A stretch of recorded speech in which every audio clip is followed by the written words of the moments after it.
నన్ను చేరాదీసి ఓదార్చితివి, నన్ను చేరాదీసి ఓదార్చితివి, భయభీతి నిరాశయందు నా ప్రభువా, భయభీతి నిరాశయందు నా ప్రభువా, బహుగా ధైర్యంబు నాకు కలిగెను, బహుగా ధైర్యంబు నాకు కలిగెను, సందేహిని నేను ప్రభువా నీ నుండి ప్రతి శ్రేష్ఠయేమి భూమియందు, సందేహిని నేను ప్రభువా నీ నుండి ప్రతి శ్రేష్ఠయేమి భూమియందు, నా దేవనందు నన్నుంచితివి, నా దేవనందు నన్నుంచితివి, సాతానుని దూతల నలువగొట్టన్, సాతానుని దూతల నలువగొట్టన్, న్యాయీ పాదాలు బలహీన తలందు, న్యాయీ పాదాలు బలహీన తలందు, నీ కృపను నాకు దయచేసితివి, నీ కృపను నాకు దయచేసితివి,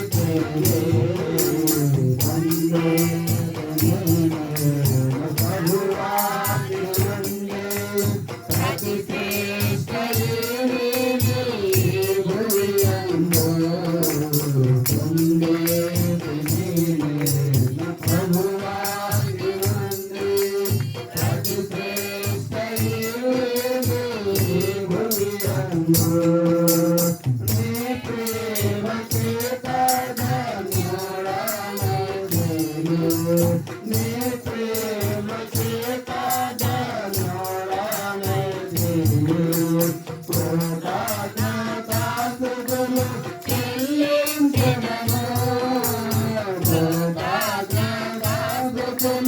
చెల్లించెదను, కష్ట పరీక్షలయందు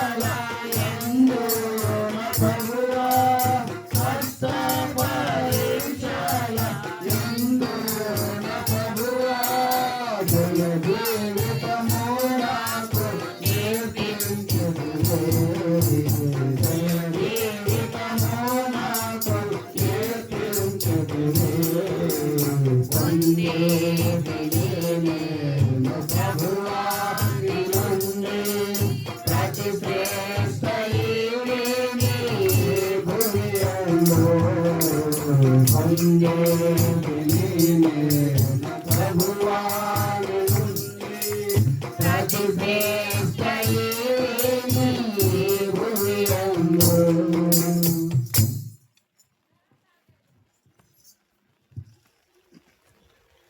మరొక పాట పాడుకుందాం. పాట సంఖ్య 236, పాత పాటల పుస్తకంలో 202 పాడుకుందాం. స్తోత్రించి కీర్తించెదము హల్లెలూయా అనే పాట మొదటి 2 చరణాలు, చివరి చరణం మాత్రమే కలిసి పాడుకుందాం. సియోను గీతాల నుంచి పాట సంఖ్య 238 పాడుకుందాం. పాత పాటల పుస్తకంలో 236 పాడుకుందాం. స్తోత్రించి కీర్తించెదము హల్లెలూయా అనే పాట అందరం కలిసి పాడుకుందాం. మొదటి 2 వచనాలు, చివరి చరణం మాత్రమే.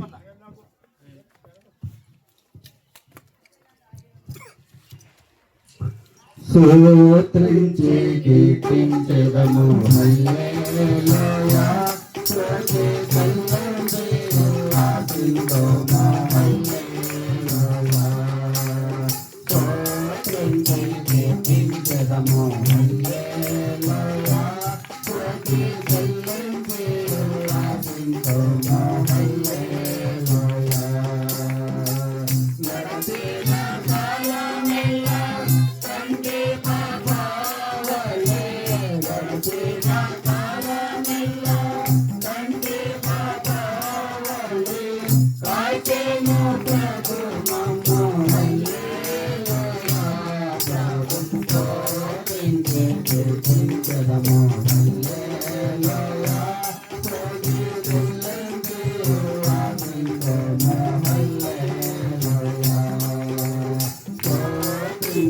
కీర్తించదము హల్లెలూయా స్తుతి చెల్లించి ఉల్లాసింతుము హల్లెలూయా పాపమును తాకినాడు హల్లెలూయా మన శాపమును నాపినాడు హల్లెలూయా పాపమును తాకినాడు హల్లెలూయా మన శాపమును నాపినాడు హల్లెలూయా కన్న తల్లి వలె కనికరించెను మమ్ము కన్న తల్లి వలె కనికరించెను మమ్ము ఎన్నగల మా ప్రేమ హల్లెలూయా స్తుతించి కీర్తించెదము హల్లెలూయా స్తుతి చెల్లించి ఉల్లాసింతుము హల్లెలూయా స్తుతించి కీర్తించెదము హల్లెలూయా స్తుతి చెల్లించి ఉల్లాసింతుము హల్లెలూయా తల్లి అయినా మరచినాను హల్లెలూయా తాను ఎన్నడైనా మరచిపోడు హల్లెలూయా తల్లి అయినా మరచినాను హల్లెలూయా తాను ఎన్నడైనా మరచిపోడు హల్లెలూయా ఎల్లాయి మూలనికి ఉల్లాసమసగును ఎల్లాయి మూలనికి ఉల్లాసమసగును తెల్లగమలకొడు హల్లెలూయా స్తుతించి కీర్తించెదము హల్లెలూయా స్తుతి చెల్లించి ఉల్లాసింతుము హల్లెలూయా స్తుతించి కీర్తించెదము హల్లెలూయా స్తుతి చెల్లించి ఉల్లాసింతుము హల్లెలూయా సర్వలోకము నందున హల్లెలూయా నన్ను సాక్షిగా నుంచెను యేసు హల్లెలూయా సర్వలోకము నందున హల్లెలూయా నన్ను సాక్షిగా నుంచెను యేసు హల్లెలూయా చేరిన వారినెల్లా కోరితే మెచ్చునేసు చేరిన వారినెల్లా కోరితే మెచ్చునేసు యేసును కౌగిలిలో హల్లెలూయా స్తుతించి కీర్తించెదము హల్లెలూయా స్తుతి చెల్లించి ఉల్లాసింతుము హల్లెలూయా స్తుతించి కీర్తించెదము హల్లెలూయా స్తుతి చెల్లించి ఉల్లాసింతుము హల్లెలూయా నడిచిన కాలమెల్లా కంటి పాపావళి నడిచిన కాలమెల్లా కంటి పాపావళి కాచెను ప్రభు మమ్ము హల్లెలూయా స్తుతించి కీర్తించెదము హల్లెలూయా స్తుతి చెల్లించి ఉల్లాసింతుము హల్లెలూయా స్తుతించి కీర్తించెదము హల్లెలూయా స్తుతి చెల్లించి ఉల్లాసింతుము హల్లెలూయా పాట సంఖ్య 251 పాడుకున్నాం.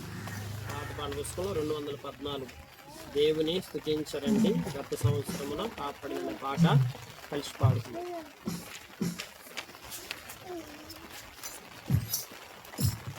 మొదటి 2 చరణాలు చివరి చరణం మాత్రమే కలిసి పాడుకున్నాం.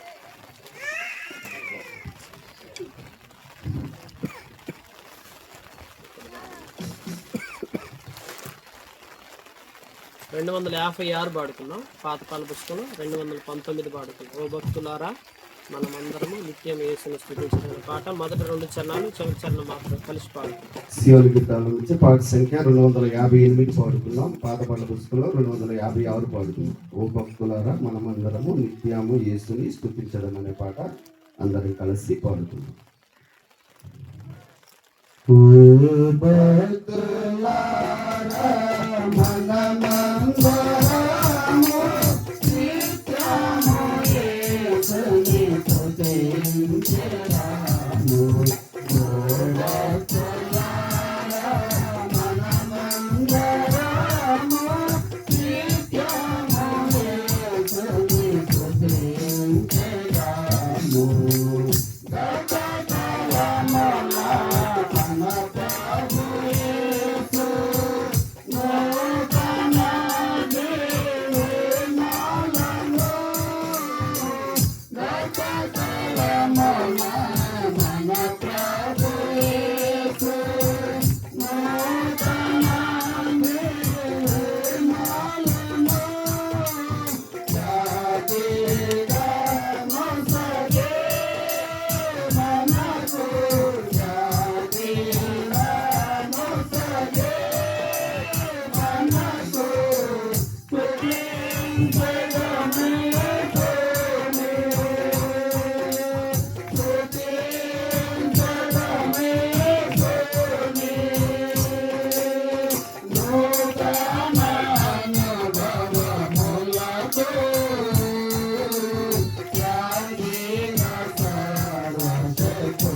స్తుతించెదము.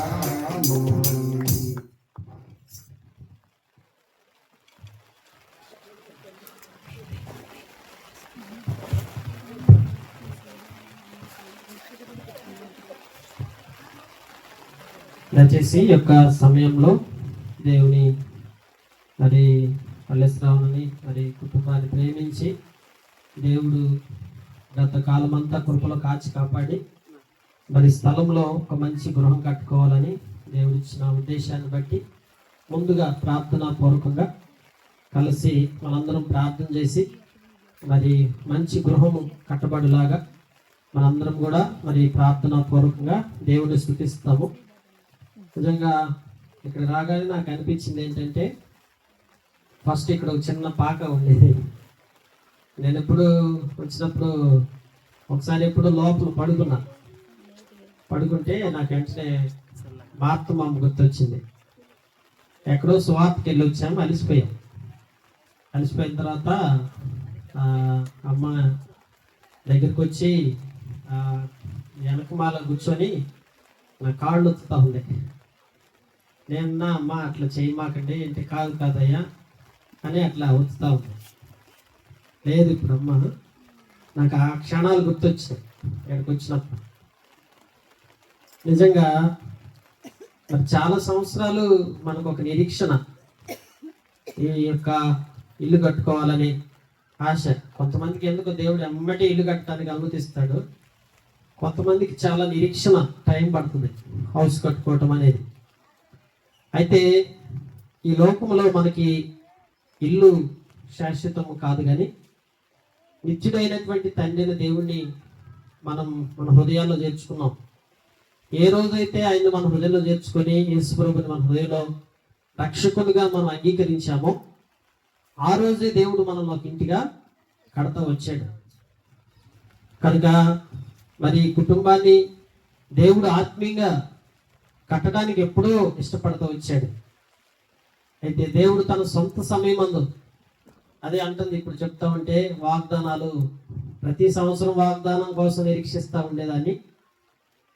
ఏ సంవత్సరం వాగ్దానం వచ్చినా ఇల్లు కడతాము అని వస్తే బాగుండు అని ఎదురు చూస్తూ వచ్చానని ఇప్పుడే శ్రీదేవి చెప్తా ఉంటే నాకు ఆశ్చర్యం అనిపించింది. అవును, దేవుడు ఏదైనా ఒక పని జరిగించాలనుకున్నప్పుడు ఆయన తన సొంత సమయంలో కార్యం చేస్తాడు. ఈ సంవత్సరం వచ్చిన వాగ్దానం ఏంటంటే, మీరు పని చేయడానికి పూనుకోండి. ఆల్రెడీ అయిపోయింది ఆగస్టు దాకా. మరి ఈ ఆగస్టు నెలలో ఇప్పుడు పని పూనుకుంటే సంవత్సరాంతలోపు మరి ఇల్లు అయిపోవాలి, ఇంటి యొక్క గృహప్రవేశం కూడా జరగాలి. దేవుడు తన అనాది సంకల్పం, దేవుడు ఉన్నతమైన ఉద్దేశాలు నెరవేర్చే దేవుడు. మనుషుల పట్ల దేవునికి ఉన్న ఉద్దేశాలు చాలా గొప్పవి. దేవుడు ఊహకందని ఆశ్చర్యమైనటువంటి మహిమాన్వితమైనటువంటి కార్యాలను మన జీవితంలో తలపెట్టడానికి మన పట్ల ఎంతో గొప్ప ఉద్దేశాలు కలిగినటువంటి దేవుడండి. అటువంటి దేవుణ్ణి మనం కలిగి ఉన్నాం. ఇది మనం నిజంగా సంతోషించాల్సినటువంటి విషయం. అయితే ఈ యొక్క సమయంలో ముఖ్యంగా ఈ గృహం కట్టబోయే ముందు మనము దేని కొరకు ప్రార్థించాలి? మామూలుగా అయితే దేని కొరకు ప్రార్థించాలి చెప్పండి? మామూలుగా అయితే సిమెంట్ కొరకు, ఐరన్ కొరకు, కంకర కొరకు, ఇదే కదా మనం ప్రార్థించాల్సింది. ఇంటి కట్టడానికి ఏం కావాలి?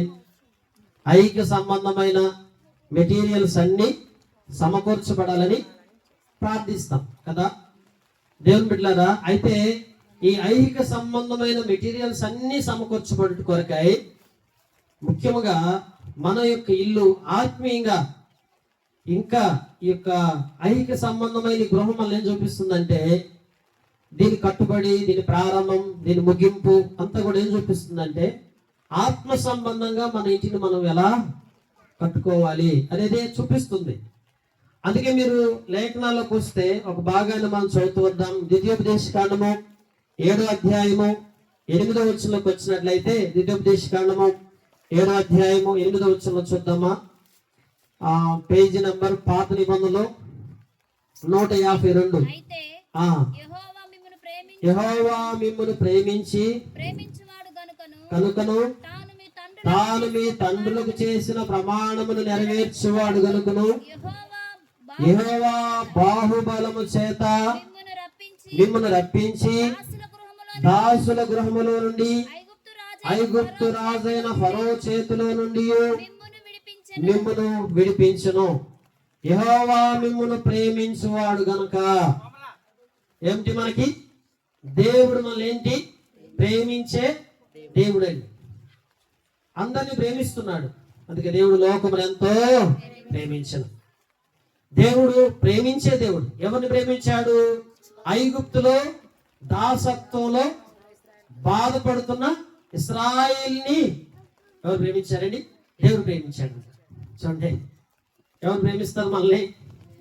దాసత్వంలో ఉన్నవా మనల్ని ప్రేమించగలిగేవారు ఎవరున్నారు? గమనించండి. ఈ ఐగుప్తులో ఇశ్రాయేలు దాసులుగా ఉన్నటువంటి ఆ పరిస్థితుల్లోనే దేవుడు వారిని ఏం చేశాడు? ప్రేమించాడు. ప్రేమించి ఏం కోరుతున్నాడు? తాను మీ తండ్రులు చేసిన ప్రమాణము నెరవేర్చువాడు గనుక. మీ తండ్రులకు చేసిన ప్రమాణం, ఈరోజు నెరవేర్చబడుతున్న ప్రతి ప్రమాణాలు కూడా ఎవరికి చేసిన ప్రమాణాలు? ఎవరికి చేసిన ప్రమాణాలు ఎవరి కాలంలో నెరవేరుతున్నాయి? ఎప్పుడు చేసిన ప్రమాణాలు ఎప్పుడు నెరవేరుతున్నాయి? అబ్రహాము ప్రమాణం చేస్తే ఎప్పుడు నెరవేరింది? ఎప్పుడు నెరవేరింది? చూడండి, ప్రమాణం, అబ్రహాము యొక్క ప్రమాణం ఏంటి? మీ సంతానమును విస్తరింప చేసేది. ఈ ప్రమాణానికి దీనికి ముగింపే లేదు. ఎందుకు ముగింపు లేదు? విస్తరించ చేయటం అనేది ఒక రోజుతో అయ్యే పనేమి కాదు. ప్రపంచం అంతా ఆయన జనాంగాన్ని విస్తరింపజేసుకుంటా ఈ రోజు కట్టుకుంటా వస్తున్నాడు. అంటే మన పితరులకు, మన తండ్రులకు చేసిన ప్రమాణాలు మన జీవితంలో నెరవేరుస్తున్నాడు. దేవుని బిడ్డలారా గమనించండి, ప్రమాణాలు చేశాడు. ఆ తర్వాత తరాలుగా ఉన్నటువంటి మన జీవితాల్లో నెరవేర్చుకుంటూ వస్తున్నాడు. ఎందుకంటే మనల్ని ప్రేమించాడు. ఆయన మనల్ని ప్రేమించాడు. ఎంతగా ప్రేమించాడంటే ప్రమాణం చేసి నెరవేర్చేంతగా మనల్ని ప్రేమించాడు. అయితే ఇక్కడ గమనించాల్సింది ఏంటంటే, పరిశుద్ధ గ్రంథంలో చూస్తే దాసుల గృహముల నుంచి, బైబిల్లో చూడండి, బాహుబలము చేత మిమ్మల్ని రప్పించి దాసుల గృహములో నుండి ఐగుప్తు రాజు యొక్క ఫరో చేతిలో నుండి మిమ్మల్ని. దాసుల గృహము ఫరో చేతిలో. ఇప్పుడు ఎవరున్నారు? ఇశ్రాయేలు ఎక్కడున్నారంటే ఫరో చేతిలో ఉన్నారు. ఫరో చేతిలో బందీ అయిపోయారు. దాసుల గృహంలో బ్రతుకుతున్నారు. ఈ బందీ పరిస్థితుల్లో, ఈ యొక్క బంధకాల్లో ఉన్నటువంటి ఇశ్రాయేలు పరిస్థితి ఏంటంటే, మరి ఎవరు విడిపించాలి? దేవుడు ప్రేమించి ఏం చేశాడంటే ఆ బందీ, దాసత్వపు బందీలో ఉన్నటువంటి ఇశ్రాయేలు జనాంగాన్ని దేవుడు విడిపించాడు. దేవుడు విడిపించాడు. దేవుని బిడ్డలారా, ఈరోజు మనకి కావాల్సింది ఏంటంటే విడుదల. గమనించారా? అందుకే మాకు ఏం కావాలయ్యా? దాసత్వం నుంచి, శత్రువు యొక్క చేతి నుంచి మేమెక్కడ శత్రు చేతులు చిక్కబడకుండా. కొంతమంది గృహాలు కట్టేటప్పుడు అన్నీ ఆలోచిస్తారు కదా. ఏం ఆలోచిస్తారు? ఆ యొక్క గృహం ఎలా కట్టాలి, ఏం చేయాలి, ఎలా కడితే బాగుంటుంది, దాంట్లో ఏది దిక్కున ఏం పెట్టుకోవాలి, ఆ తర్వాత మరి సిద్ధాంతపరంగా మరి ఎన్నో రకాలైనటువంటి వాటిని ఆలోచిస్తూ ఉంటారు కదా. ఇప్పుడు మనం వాటన్నిటినీ కరెక్ట్గా ఏదైనా కట్టిన తర్వాత, ఆ కట్టినాక మనకు బాగా అంత అనుకూలంగా ఉంటే ఏం చేస్తాం తెలుసా? ఆ ఇల్లు బాగా కలిసి వస్తుందంట. ఒకవేళ అది కట్టినాక ఏదైనా తేడా జరిగి ఏదైనా ఇంకోలాగా ఉంటే ఆ ఇంట్లో ఏదో తేడా ఉందంట. అవునా? దేవుని బిడ్డలారా, ఐహిక సంబంధంగా మనం కట్టుకుంటున్నటువంటి ఏ కట్టడాలు కూడా మన యొక్క స్వాతంత్రాన్ని, అంటే దాసత్వం నుంచి విడిపించబడి స్వేచ్ఛని, స్వాతంత్రాన్ని అనుభవించడానికి ఐహిక సంబంధమైన ఈ గృహము కారణము కాదు. మరి ఏంటి? మరి ఫరో గారి కాలంలో ఫరో ఒక భయంకరమైన వ్యక్తిగా ఇశ్రాయేలు పట్ల వ్యవహరించాడు. ఎట్లా వ్యవహరించాడు? కఠినంగా వ్యవహరించాడు. ఇబ్బంది పెట్టాడు, నానా బాధలు పెట్టాడు ఇశ్రాయేల్ని, నానా రకాలుగా వారిని కష్టపెట్టాడు. ఈ బాధ తట్టుకోలేక అమ్మో ఇక్కడ నుంచి ఎట్లా బయటపడాలని వారు వేదన పడి ఎంత బాధ గురయ్యారో అంత బాధపడుతూ వచ్చారు. అయితే పిల్లల ఈ విడుదల ఏంటంటే, కాబట్టి మన మధ్యలలో ఉండి ఒక్కసారి సొంత ఇంట్లోకి వస్తే ఎట్లుండిద్ది? అట్లా ఉండేది. ఇప్పుడు ఇశ్రాయేలు ఎవరు ఐగుప్తులో బానిసలుగా ఉండి ఉండి ఉండి ఉండి ఒక్కసారి దేవుడు ఏం చేశాడంటే, ఇక మీరు అసలు ఎక్కడొద్దు, ఈ బానిస బ్రతుకొద్దు, ఈ కఠినుడైన ఫరోతో మీకు వద్దు, ఇక్కడ నుంచి మీరు బయటకు వచ్చేసేయండి అని దేవుడు ప్రేమించి పితరుల కాలం ఇచ్చిన వాగ్దానాన్ని ఆధారం చేసుకొని వాళ్ళు బయటకు తీసుకొచ్చినప్పుడు అంట, దేవుని పెట్టారా వారికి ఏం వచ్చిందండి? స్వేచ్ఛ, స్వాతంత్రం. ఈరోజు ఒక ఇంట్లో ఉండాల్సిందే తెలుసా? స్వేచ్ఛ, స్వాతంత్రం. అందుకే మనం కట్టబోతున్న ఇల్లు దేనికి సాదృశ్యం తెలుసా? దేనికి సాదృశ్యం చెప్పండి? స్వేచ్ఛ. శ్రీదేవి చెబుతుంది, పావులు వస్తున్నాయి, వెనక మాలు చూస్తే పరిస్థితి అట్టుంది. మీరు చాలా మంది చిన్న చిన్న ఇరుకులలో సమస్యలు ఫేస్ చేస్తూ, మేము కూడా తాడికొండ వచ్చినప్పుడు కొత్తలో ఒక ఇంట్లో అద్దెకుంటున్నప్పుడు ఆమె ఏం చేసేది తెలుసా?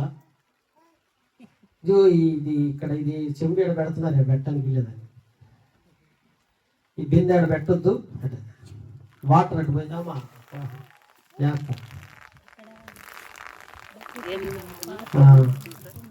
ఫోన్ మీద పడతాయి చూసుకో. నేను బెజ్జాలో ఏపించావు మలేశ్వరాన్ని.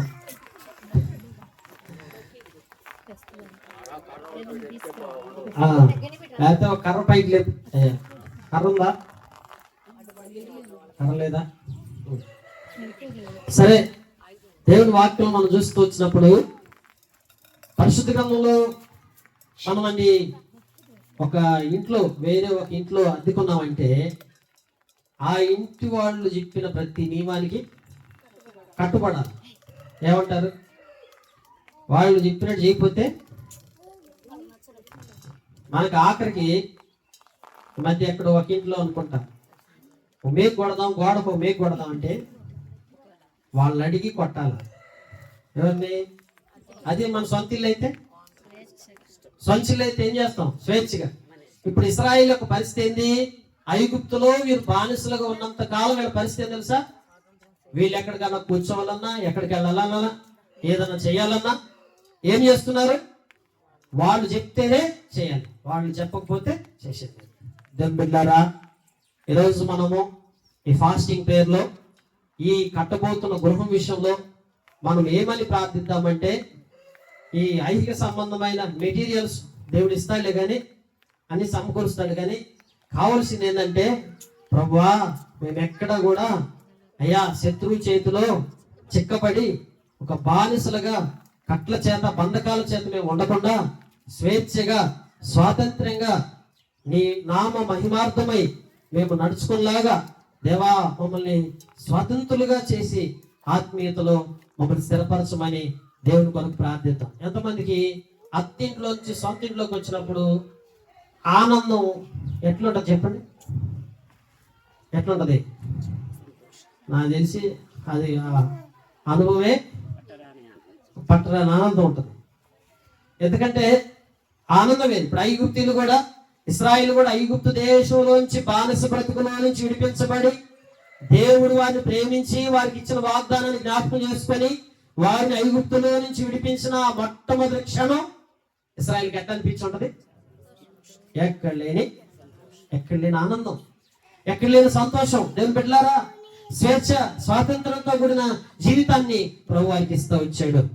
ఈరోజు పిల్లారా, మొట్టమొదటి అనుభవం ఏంటంటే, దేవుని పిల్లలమైన మనము దాసత్వంలో బ్రతుకుద్దండి. ఇప్పుడు కూడా మనకు తెలుసా, మారు మనసు పొంది రక్షణ పొందిన తర్వాత ఎవరైనా మరలా పోయి కుక్క తన వాంతి తిరిగినట్లుగా, పంది పోయి బొరల్లో బొరినట్టుగా మరలా పోయి పాపం చేస్తే ఏమైందంటే ఇచ్చిన స్వేచ్ఛ స్వాతంత్రం కోల్పోతాం. దేవుడిచ్చిన స్వేచ్ఛ స్వాతంత్రం, ఎట్లా స్వేచ్ఛగా బ్రతకాలి, ఎలా స్వతంత్రంగా ఉండాలి, ఎలా ఆశీర్వాదకరంగా చేయబడాలంటే మరలా దాసత్వంలో సిగ్గు కొనకుండా కాపాడబడుతూ రావాలి. అందుకే దేవుని వాక్యంలో మనం చూస్తుంటున్నప్పుడు మనం అనుభవించాల్సిన స్వాతంత్రం. అందుకే దేవుడండి ప్రమాణపూర్వకంగా మనల్ని ప్రేమించి మనకిచ్చిన ఆ స్వాతంత్రం కొరకు ఈ యొక్క ఫాస్టింగ్ ప్రేయర్ లో ప్రభుని చేద్దాం, ప్రార్థిద్దాం. స్వతంత్రం అంటే ఎట్లుంది? దేవుడిచ్చిన స్వాతంత్రము నిజమైన స్వాతంత్రం. సరే పెట్టాము. అమ్మ చూడండి, టెంట్ బాగా పెడుతున్నారు లేదు చూడండి. నువ్వు వెళ్తేనే వాళ్ళు నాకు కలిసి చూసేటట్టున్నారు. పైన మళ్ళీ వెనక మా మీద పడుతుందా? సరే, బైబిల్లో మనం చూస్తూ వచ్చినట్లయితే పరిశుద్ధ గ్రంథంలో చూడండి, అక్కడ ద్వితీయోపదేశకాండం 8వ అధ్యాయం 14 వచనంలో చూడండి. ద్వితీయోపదేశకాండము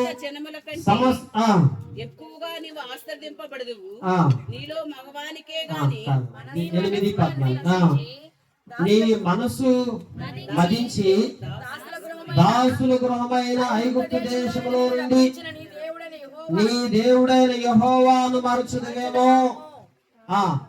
తాపకరమైన పాములను తేళ్లను కలిగి ఎడారి నీళ్లు లేని భయంకరమైన ఈ గొప్ప అరణ్యములో ఆయన నన్ను నడిపించును. రాతి బండను నీకు నీళ్లు తెప్పించును. తదుకు నీకు మేలు చేయవలని అనుచుటకును శోధించుటకును. ఎన్ని చేశాడండి దేవుడు, ఎన్ని చేశాడు నీ కొరకు నా కొరకు. ఎంత చేస్తున్నాడు ఆయన, ఎంత ఎంత ప్రేమ. ప్రభా నువ్వు ఎంత ప్రేమిస్తున్నావు అయ్యా, శాశ్వతమైన ప్రేమతో మళ్ళీ ప్రేమిస్తున్నాడు. అందుకే అక్కడ అంటాడు తాపకరమైన, ఎందుకు పంపించాడు వారికి దేవుడు? తాపకరమైన పాములు తేళ్లు కలిగి ఎడారి నీళ్లు లేని భయంకరమైన ఈ గొప్ప ఎడారిలో వారిని నడిపించి. ఎడారి ఎట్లాంటిది? అది తాపకరమైన అట్లాంటి ఎడారి. ఆ ఎడారి లాంటి బ్రతుకులో నుంచి దేవుడు మనల్ని బయట తీసుకొచ్చి స్వతంత్రంగా బ్రతకడానికి మనల్ని ఏర్పరచుకున్నాడు. అందుకనే ఈ కట్టబోతున్న గృహంలో స్వేచ్ఛగా స్వతంత్రంగా దేవుని సన్నిధిని అనుభవించాలి. అలాంటి స్థితిలో ప్రభువును ఉంచాలని ప్రార్థిద్దామండి. రెండవది చూడండి, నిర్గమాకాండము 12వ అధ్యాయం 7వ వచనం. నిర్గమాకాండము 12వ అధ్యాయం 7వ వచనం మార్చల్దామా? 14వ దినం వరకు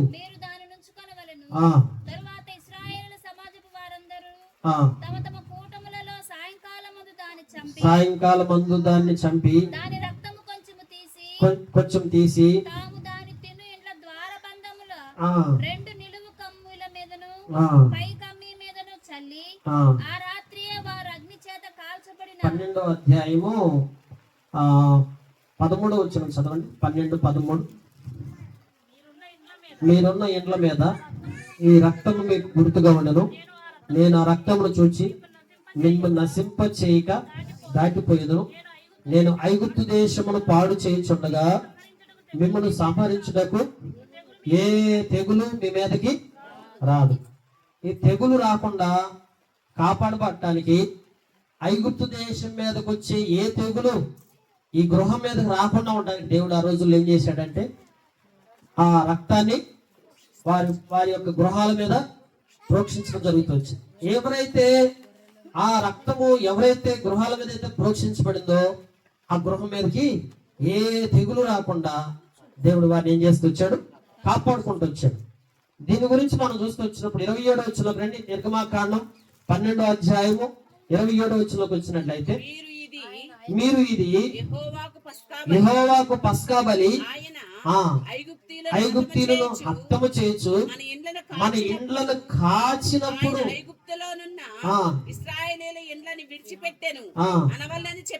ఏంటండి మన ఇండ్లను కాచినప్పుడు ఐగుప్తులో ఉన్న ఇశ్రాయేలీయులను విడిచిపెట్టిన అనవలెనని చెప్పాను. అప్పుడు ప్రజలు తల్ల వంచి నమస్కారం చేసి ఇశ్రాయేలు వెళ్ళి అలాగ చేసిరి. యెహోవా మోషే అహరోనులు ఆజ్ఞాపించినట్లు చేసిరి. బైబిల్లో అందుకే రాస్తాడు, ఏమంటున్నాడు? హతము చేయొచ్చు మన ఇండ్లను కాచినప్పుడు అయ్యా మా ఇంట్లో నీ కాపుదలు ఉండాల. కాపుదలు తెలుసా? ఇల్లు కట్టేటప్పుడు ఏం జరగకుండా జరిగితే ఏం పరిస్థితి. అందుకే ఏం పెట్టారా, మనం చాలాసార్లు ఏదైనా కట్టడాలు కట్టేటప్పుడు ఇదే ప్రార్థన చేస్తూ ఉంటాం. తాడికొండలో మందిరం కడుతున్నప్పుడు పెద్ద గుంటలు తీసినప్పుడు అక్కడ ఏమైందంటే ఈ రాడ్ బిల్డింగ్ కట్టడానికి వచ్చినటువంటి ఒక అతను ఏం చేశాడంటే దాదాపు 7-8 అడుగుల లోతు 5 అడుగులు వెడల్పు ఉంటుంది కుంట, లోపల ఐరన్ ఏం చేశారంటే కింద ఇది వేశారు, ఏనుగుపాదం వేశారు. వేసి దానిలో చువ్వలు బయటికి పెట్టారు. చువ్వలు బయటికి పెడితే ఈ పైన ఐరన్ కట్టేటువంటి వ్యక్తి ఏం చేశాడంటే చూసుకో కాలు జారిపోయి వెల్లికల దాంట్లో పడ్డాడు. దాంట్లో పడితే ఇక ఆ చువ్వలు పైకి ఇట్లా ఉన్నాయి కదా, పైకున్న చువ్వలు అతని యొక్క నడువులో కానీ ఎక్కడైనా గుచ్చుకున్నాయా అంత ఎత్తులో, ఇక మనిషి కష్టమైంది. దేవుడు ఎట్లా చేశాడు తెలుసా, అంత ఎత్తు నుంచి పడితే దేవుని కాపుదల ఎట్లుందంటే ఆ చువ్వలు ఎక్కడైతే ఉన్నాయో అక్కడ కాకుండా మధ్యలో పడ్డాడు. ఏమైందో అని బయటికి తీసి చూస్తే ఏమి కాదు. 10 నిమిషాలు లేచాడు, బాగానే ఉన్నాడు. దేవుని బిడ్డలారా, తర్వాత బడేపురంలో మనం మందిరం కడుతున్నప్పుడు ఒక సంఘటన జరిగింది. పైన ఫ్లోరింగ్ లాగుతున్నప్పుడు నైట్ ఫ్లోరింగ్ లాగారు వాళ్ళు. మొత్తం ఫ్లోరింగ్ కాంట్రాక్ట్ తీసుకొని పగలంతా కాక నైట్ కూడా లాగుతుంటే ఒక లైట్ పెట్టాం దాని మీద, LED లైట్ పెడితే ఈ వర్క్ చేసేటువంటి వాళ్ళలో ఒక అతను ఏం చేశాడంటే వచ్చి ఆ చూసుకోకుండా స్విచ్ చేసి ఉన్నప్పుడు పోయి ఆ కరెంట్ దగ్గర పట్టుకున్నాడు. నేను అక్కడే ఉన్నాం, పక్కనే ఉన్నాం. కరెంట్ దగ్గర పట్టుకొని ఉన్నాడు. ఎట్లా మేము చూస్తూనే ఉన్నాం. ఎట్లా అంటే అదేం చేసింది, అదే గట్టిగా మనోడిని కరెంటులకు షాక్ కొట్టినట్టు నెత్తి పక్కన పడేసి, రానాయన కిందకి రానాయన అని తీసుకొచ్చి పక్కన పెట్టాను. ఎందుకు చెప్తున్నానంటే ఈ మాటలు, దేవుని కాపుదల ఈ కట్టబోతున్న ఈ గృహానికి ఏముండాలి. అందుకే అక్కడ అంటాడు, ఇశ్రాయేలుని కాచు దేవుడు. ఎంతసేపు అండి మన జీవితం మనం అనుకుంటాం. ఇప్పుడు ఈ రోడ్డు మీద ప్రయాణం అయిపోతా ఉన్నప్పుడు ఏదో ఒకటి జరిగితే ఏం పరిస్థితి చూడండి. అందుకనే ఇప్పుడు మన మందిరంలో కన్నా అట్లనే ఏం లేదు, చెప్పుకు దాంట్లో ఇరుక్కుందంట, బండ్లు ఇరుక్కుంది, కింద పడ్డాడు, తొట్టి సడుగంతా ఇరిగిపోయింది. ఇదేంది విచిత్రంగా ఉంది. ఎట్టయ్యా కాలు వెలికిపడింది. గమనించావా? ఈరోజు నీ ఎముకల్లో ఒక ఎముక ఎరగటానికి లేకపోతే నీకు ఏదైనా శ్రమ రావడానికి ఎంతసేపు పడుతుంది? అందుకే అంటాడు, మన యొక్క ప్రతి పరిస్థితుల్లో కూడా, మనము చేసే ప్రతి ప్రయత్నాల్లో కూడా, మనం చేసే పనులన్నింటిలో కూడా ఆయన ఎంతవరకు మనల్ని కాపాడుతున్నాడు. ఇశ్రాయేలు కావచ్చు దేవుడు, కొనుక్కడు నిద్రపోడు. అక్కడ అంటాడు దేవుని వాక్యంలో. అందుకే ఆయన ఆ అర్థం చూడండి, ఐగుప్తీయులను హతము చేయొచ్చు మన ఇండ్లను కాచినప్పుడు ఎవరిని హతం చేస్తున్నాడు? ఐగుప్తీయులనేమో హతం చేస్తున్నాడు, మన ఇండ్లనేమో కాస్తున్నాడు. ఎట్లా అద్భుతమైంది ఇది. దేవుడు చూడండి, ఇప్పుడు వాళ్ళు అనుకుంటారు మనతో పాటు వీళ్ళు కూడా చచ్చిపోతారు, మనతో పాటు వీళ్ళు నశించిపోతారు, మనతో పాటు వీళ్ళు కూడా హతమైపోతారు అని వాళ్ళు ఎదురు చూస్తున్నారు. కానీ వాళ్ళు ఐగుప్తీయులు మాత్రమే హతమవుతున్నారు, వీళ్ళు మాత్రం వీళ్ళకి అసలు ఏం లేదు, వీళ్ళకి ఏం జరగట్లా. ఇప్పుడు ఏం జరగకుండా ఎలా జరుగుతుందయ్యా? ఎట్లా దేవుడు కాపాడుకుంటున్నాడు దేవుని బిడ్డలారా. అందుకనే ఆత్మ సంబంధమైన విషయాల్లో అయ్యా మేము ప్రయత్నం చేయబోతున్నాం, ఇల్లు కట్టబోతున్నాం, అయ్యా మీరు మాకు తోడు ఉండండి, మీరు మమ్మల్ని కాపాడండి. ప్రతి ప్రయత్నం, ప్రతి పనిలో మీరు మాకు తోడు ఉండండి అయ్యా. చూసారా, ఈ అనుభవం కొరకై ఈ ఫాస్టింగ్ ప్రేయర్లో మన దేవుడిని ఏం చేద్దాం? ప్రార్థిద్దాం. దేవుని బిడ్డలారా, అందుకనే ఐగుప్తు ప్రజలందరూ నశించిపోతుంటే దేవుడు తన ప్రజలని కాపాడుకుంటూ వచ్చాడు. ఏం కాపాడింది? ఆయన రక్తం అడ్డుపడింది అంట. ఆ రక్తం అడ్డుపడింది. మీరు ఇప్పుడు కూడా చూడండి, కొంతమంది ఇళ్లలో నేను ఈ మధ్య చూశాను, కొన్ని చోట్ల కంపెనీల్లో అట్లా మిషన్స్ మీద ఈ జంతువులు చంపి తీసుకెళ్ళిపోయి ఆ రక్తం తీసుకెళ్ళి వాటి మీద చల్లుతా ఉంటారు, లేకపోతే గోళ్ళకి పెడుతుంటారు, మిషన్ల మీద చల్లుతూ ఉంటారు. ఎందుకని? ఆ రక్తం వారిని కాపాడుతుందని. అందుకే యేసు రక్తము ప్రతి పాపం మనల్ని కాపాడును. బైబిల్లోకి వస్తే 3వది మనం చూడండి, ద్వితీయోపదేశకాండం 6వ అధ్యాయము 7వ వచనం. ద్వితీయోపదేశకాండము 6వ అధ్యాయం 7వ వచనం. పరిశుద్ధ గ్రంథంలో చూసినట్లయితే, నీవు కుమారులకు వాటిని అభ్యసింపజేసి నీ ఇంట కూర్చున్నప్పుడు, త్రోవను నడిచినప్పుడు, పండుకున్నప్పుడు, లేచినప్పుడు వాటిని గూర్చి మాట్లాడవలను, సూచనగా వాటిని చేతి కట్టవలను. అవి నీ కన్నుల నడుమ బాసికముల వలె ఉండవలను. నీ ఇంటి ద్వార బంధముల మీదను, నీ గౌనుల మీదను వాటిని రాయవలను. ఇశ్రాయేలు వినుము అంటాడు 4వ వచనం. చూడండి, ఇశ్రాయేలు విను. అందరూ చెప్పండి, ఇశ్రాయేలు వినుము, మన దేవుడైన యెహోవా అద్వితీయుడగు యెహోవా. ఎంత బాగుంది, మన దేవుడైన యెహోవా. చెప్పాలి గట్టిగా, మన దేవుడైన యెహోవా అద్వితీయుడగు యెహోవా. ఇద్దరు లేరు యెహోవాలు, ముగ్గురు లేరు, నలుగురు లేరు, ఒక్కడే. మన దేవుడైన యెహోవా అద్వితీయుడు. అద్వితీయుడైన యెహోవా నీతో ఏమంటున్నాడంటే, ఇశ్రాయేలు ఒక మాట విను. ఏం వినమంటున్నాడు? నీ పూర్ణ హృదయముతో, నీ పూర్ణాత్మతో, నీ పూర్ణ శక్తితో నీ దేవుడైన యెహోవాను ప్రేమించవలను. నేను నీకు ఆజ్ఞాపించి మాటలు హృదయములో ఉండవలను. హృదయములో ఉండవలను. ఎక్కడ ఉండాలి? హృదయములో ఉండవలను. ఈ సమస్య అంతా ఇది ఇప్పుడు ఇబ్బంది బైబుల్లోనే ఉన్నాయి. ఏడుంటున్నాయి? హృదయంలో ఎన్ని ఉన్నాయి చెప్పండి? హృదయంలో నుంచి అమ్మా వరుస పెట్టి 4 మాటలు చెప్పాం. వాక్యం కంటి ఇన్ని సంవత్సరాలు విన్నావా కదా బైబిల్లో వాక్యం? వరుస పెట్టి ఎన్ని చెప్పొచ్చు? ఎన్ని చెప్పొచ్చు అండి? అంటే చూడండి, మధ్య మనోడిని నేను ఎక్కడ చూస్తూ వచ్చాను. అప్పుడు ఆరాధన కూడా పుస్తకాల మీద రాసుకొని ఆరాధన చేస్తున్నాను. ఎందుకంటే పుస్తకాల మీద ఆరాధన చేసేది రాసి మనసులో ముద్రించుకొని విన్న వాక్యం హృదయంలో దాచుకొని ఆరాధన చేయలేమా చెప్పండి? ఎందుకు పుస్తకాల మీద రాసుకునేదంటే ఇంటి దగ్గరికి వెళ్ళి ధ్యానించడానికి తప్ప దాన్ని చూస్తూ ఆరాధన చేయడానికి, దాన్ని చూస్తూ ప్రార్థన చేయడానికి కాదు. ఏం ఆరాధించాలి? హృదయం. దేవుడు ఆత్మ కనుక ఆత్మతో నింపబడి ఆత్మలో మాటలు నింపుకొని ఏం చేయాలి? హృదయం నిండిన దాన్ని బట్టి నోరు హృదయంలో నిండాలి. హృదయంలో ఎప్పుడు హృదయంలో ఆయన మాటలు రావాలి. హృదయంలో ఆయన మాటలతో నింపబడినప్పుడు అండి ఆయన ప్రేమించేవారంట ఆ హృదయంలో మాటలు నింపుకుంటారు. బైబిల్లో చూడండి, ఇప్పుడు ఈ మల్లేశ్వరావును కట్టబోయే ఇంట్లో గోడల మీద, ద్వారబంధకాల మీద, గౌనుల మీద ఎక్కడ ఉండాలా? ఏం రాయాలి అంటే ఇక్కడ మీరు గమనించితే ఈ మాట బాగా అర్థం చేసుకుందాం. చూడండి, ఎక్కడ ఏం రాశాడు బైబిల్లో చూడండి. నీ కన్నుల నడుమ బాసికముల వలె ఉండను, నీ ఇంటి ద్వార బంధముల మీదను, నీ గౌనుల మీదను. ఎక్కడ రాయాలి? ఇంటి ద్వార బంధముల మీద రాయబడి. ఈ గృహము, ఏ గృహం? ఎవరి గృహం ఇది? ఈ గృహం ఎవరిది? దేవుని గృహం. మా అమ్మ జోలికి రామాకమ్మా. ఈ గృహం ఎవరిది?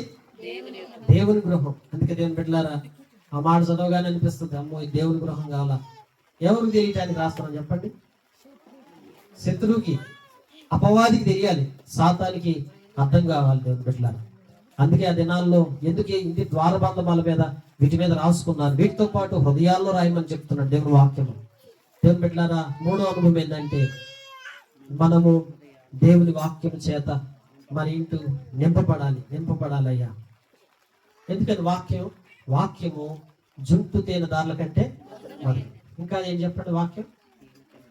మీ దగ్గర ఎన్ని కేజీలు బంగారం ఉందో నాకు తెలియదు. మరి వీళ్ళు బంగారం చేస్తున్నట్టున్నారు బాగానే. వెండి కూడా చేపిస్తున్నారేమో. ఈ మధ్య వెండికి కూడా రేటు పెరిగింది బాగా అదండి. మనోళ్ళు వెండి, బంగారం ఎంతకంటే విలువైనది ఏంటి? దేవుని వాక్యం. దేవుని వాక్యం. అందుకే వెండి బంగారాల కంటే విలువైనది ఏంటి? దేవుని వాక్యం. అందుకే మన ఇంటి నిండా దేని చేత నింపబడాలంటే దేవుని వాక్యం చేత మా ఇంటిని నింపండి అయ్యా, మా హృదయాలను నింపండి అయ్యా. ఇంటి నింపడం అంటే ఇంటి గోడలకి ఇప్పుడు మనం ఒక్కసారి ఇంటి పైన ఒక చోట మేము ఎక్కడికి వెళ్తే ఇంటి పైన బోర్డు ఏమైనా పెట్టారంటే ఆనంద నిలవేని పెట్టారు. మన పేర్లు పెడతారుగా ఇంటికి. ఇంకా మనోళ్ళు పూర్వకాలం మంది పేర్లు అయితే ఎవరి పేర్లు? పలానా పెద్దపోయిన సామ్రాజ్యం పేరు, లేకపోతే మనం ఎప్పుడో చూసా 1981 సంవత్సరం కూడా పేరుతో పాటు సంవత్సరం కూడా. అది చూసినప్పుడు మనకు అనిపిస్తాము 10 సంవత్సరాలు నీళ్లు కట్టిపోయి అప్పటికే సంవత్సరం ఆ పేరు వాళ్ళ పేరేసి ఆ పేరుతో ఇల్లు కట్టేవాడు. ఇప్పుడు అట్లా మనకు ఒక ఇంటికి ఒక పేరు పెడతాం. ఆ పేరేంటి? దేవుని వాక్యాలు అందుకే రాస్తాడు. మనము ఆ ఇంటి మీద, ఆ ఇంటి గోడల మీద, ఆ యొక్క ద్వారబంధకాల మీద వాక్యం రాసినా అద్వితీయుడగు యెహోవా దేవుడని దాని మీద మనం రాసినా అది మన హృదయంలో కూడా రాయబడకపోతే అది ఇంటిలో రాసినట్టు కాదు. అంటే ఇంటిలో రాయటం అంటే అర్థం ఏంటంటే మన హృదయంలో రాసుకోవటం. అందుకే ఇది 3వ అనుకోమండి. దేవుని బిడ్డలారా, 4వది చూడండి. దేవుని వాక్యంలో పరమగీతము 2వ అధ్యాయం 4వ వచనం. పరమగీతము 2వ అధ్యాయం 4వ వచనం ఒక మాట చదువుకొని ప్రార్థన చేసుకున్నాం. చదవండి. అతడు నన్ను విందుశాలకు తోడుకొని పోయాను, నా మీద ప్రేమను ధ్వజముగా ఎత్తెను, ప్రేమాతిశయము చేత మూర్ఛిల్లుచున్నాను, ద్రాక్ష పండ్ల ఎడల పెట్టి నన్ను బలపరచుడి, జల్దరు పండ్లు పెట్టి నన్ను ఆదరించుడి. ప్రేమాతిశయము చేత మూర్ఛిల్లిపోతున్నాను. ఎవరు?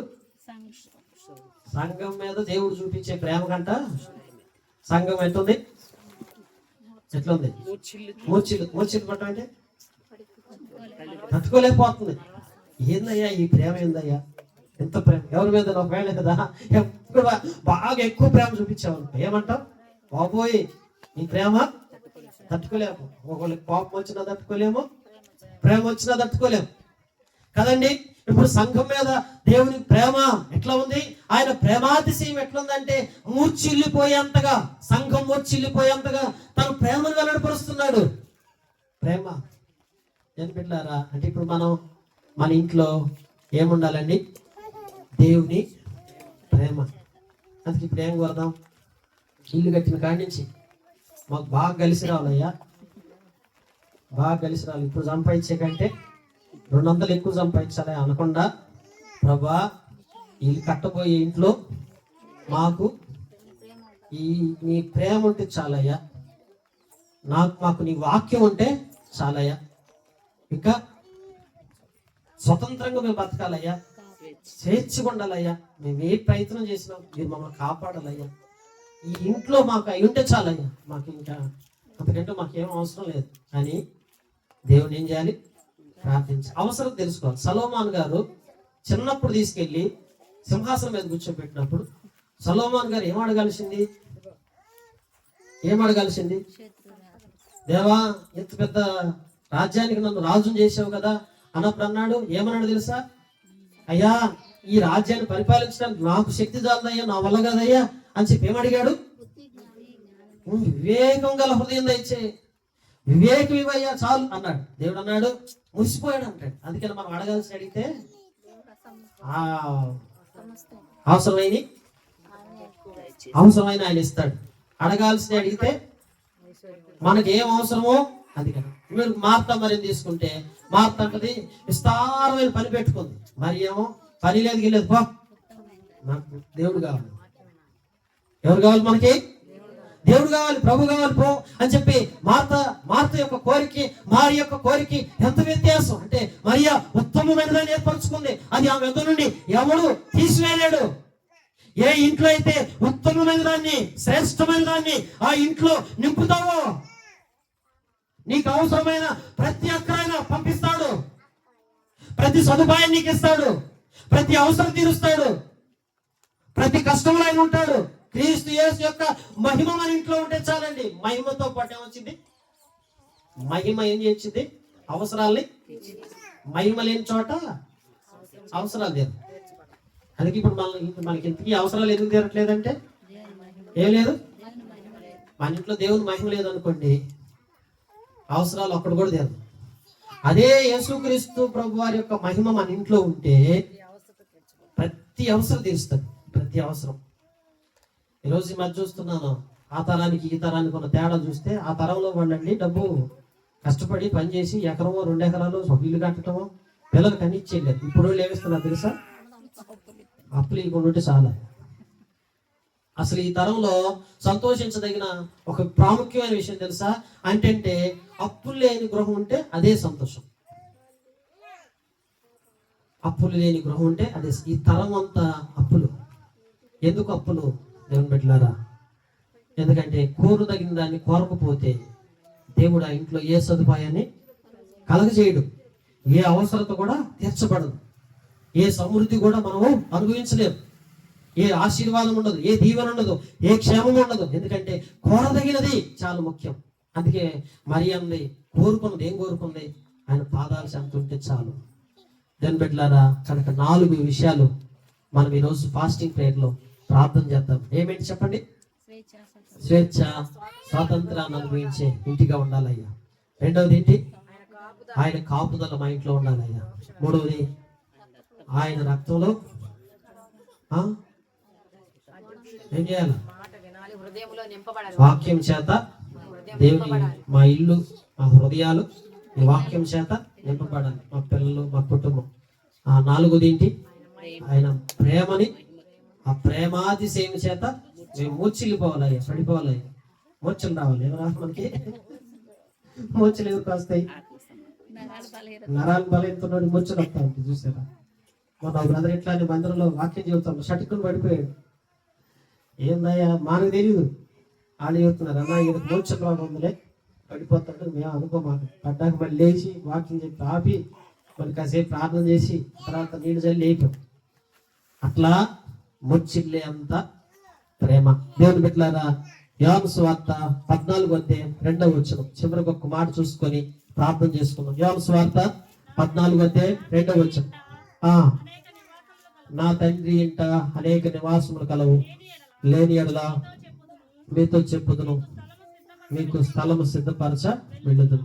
నేను వెళ్ళి మీకు స్థలము సిద్ధపరిచేయాల, నేనుండు స్థలంలో మీరుండులాగున మరలా వచ్చి నా యొద్దనుంటకు మిమ్మల్ని తీసుకొని పోవుదును. అంటే తిరిగి తీసుకొని పోయే గృహము. ఇప్పుడు ఎక్కడి నుంచి మనం ఎత్తబడాలి దేవుని బిడ్డలారా? ఏ ఇంట్లో అయితే ఇప్పుడు మనం కొన్నిసార్లు కొంతమంది మన తాతో ఇల్లు కడితే ఆ కట్టిన ఇంట్లో వాళ్ళు కొంతకాలం ఉండి వాడు వెళ్ళిపోతే ఆ తర్వాత ఇంకొకటి వచ్చి ఇంకొకరు వెళ్ళిపోతే ఆ తర్వాత ఇంకొకరు వచ్చి అట్లాంటి ఇల్లు చాలా ఉన్నాయి కదా. ఇప్పుడు మనకి ఏంటి? మనం కలుసుకునే గృహం అంటే మనం కలుసుకోవటాన్ని ఎవరిని కలుసుకోవాలండి? తండ్రి మన కొరకు. అందుకంటాడు మేము మా తండ్రి అంట అనేకమైన నివాసాలు ఉన్నాయి. ఎన్ని ఇళ్ళండి? ఇప్పుడు మనోళ్ళు ఇల్లు కడుతుంటే అపార్ట్మెంట్లు ఎట్టంటే కింద నుంచి పైదాకా వేస్తే ఒక 20 ఫ్లోర్లు ఉంటాయి. 20. ఇప్పుడు అమెరికాలో అయితే అట్లా కాదు. అమెరికాలో ఎట్లా అంటే ఒకదాని మీద ఒకటి కట్టరు, పక్క పక్కన ఉంటాయి. మొత్తం 2 కోట్లు 3 కోట్లు పెట్టి పక్క పక్కన హౌసెస్ మొత్తం ఒకే చోట ఉంటుంది. మళ్ళీ ఇప్పుడు మనోళ్ళు కూడా కడుతున్నారు, మారిపోయింది ఇప్పుడు సిస్టమ్ కదండి. ఇప్పుడు అట్లా అంటే ఒకదాని మీద ఒకటి లేదు, పక్క పక్కనే కట్టేసి అదంతా ఒక ఇది చేస్తున్నారు. ఇప్పుడు మొన్న హైదరాబాద్ పోతే అక్కడ లోపల అన్ని హౌసెస్ కట్టారు. లోపల చూస్తే లోపల స్విమ్మింగ్ పూల్ ఉంది, లోపల అన్ని. ఈ లేదంటానికి లేదు. ఏంటంటే దానికి ఏదో చెప్పారు, పేరు ఏదో నాకు గుర్తులేదు, కానీ ఆ తరహా గృహాలు కట్టుకుంటున్నారు ఇప్పుడు అని చెప్తున్నారు. ఎందుకు చెప్తున్నాను ఈ విషయాలంటే నా తండ్రి అంట అనేకమైన నివాసాలు గలయి. ఆ నివాసాలన్నీ ఒకే చోట అందరు కలిపి, పరిశుద్ధులందరికీ కలిపి ఒకే చోట గృహాలు కట్టుంటే మరి ఎవరింటి పక్కన ఎవరు ఉంటామో మనకి తెలియదు. కానీ ఎవరింటి పక్కన ఎవరు ఉంటామో తెలియదు. ఇప్పుడైతే మరి ఎవరింటి పక్కన ఉంటున్నాం కానీ మనకు తెలుస్తుంది. కానీ అక్కడ నా తండ్రి అంట అనేక నివాసాలు ఉన్నాయి. లేని ఎడల, ఒకవేళ మీకు లేవని ఎవరికైనా డౌట్ ఉందా? లేవని అక్కడ ఆ మాట చూడండి, ఏమంటున్నాడు? నా తండ్రి ఇంట అనేక నివాసాలు కలవు, లేని ఎడల మీతో. లేకపోతే ఏం చెప్పేవాడా మల్లేశ్వరరావు? లేకపోతే నీకు లేదయ్యా, నువ్వు ఎందుకు తొందరపడతావు, నీకు లేదని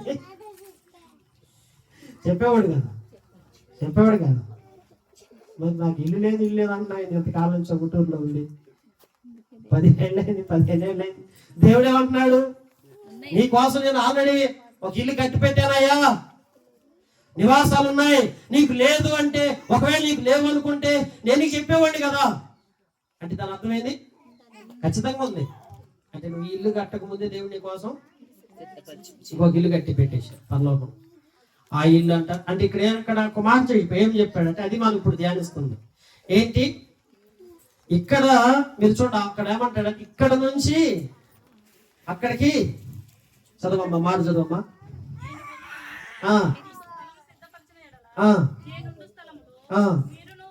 మీరుండులాగున మరలా వచ్చి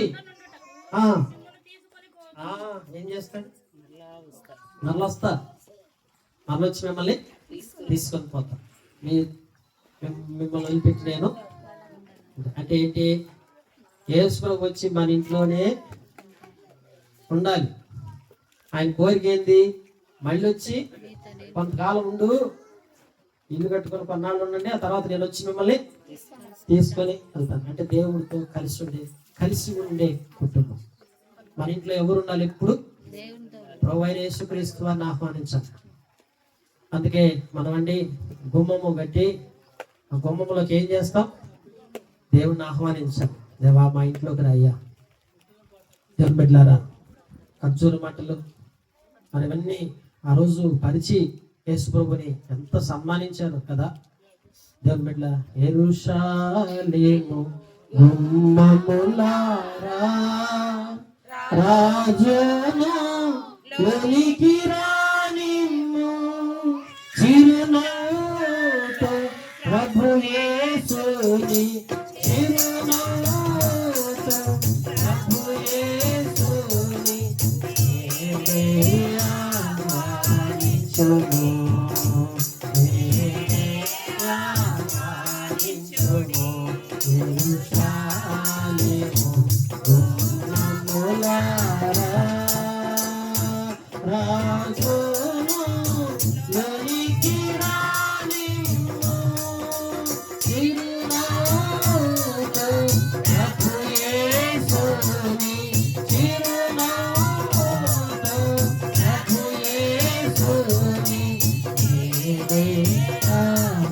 ఆహ్వానించుము.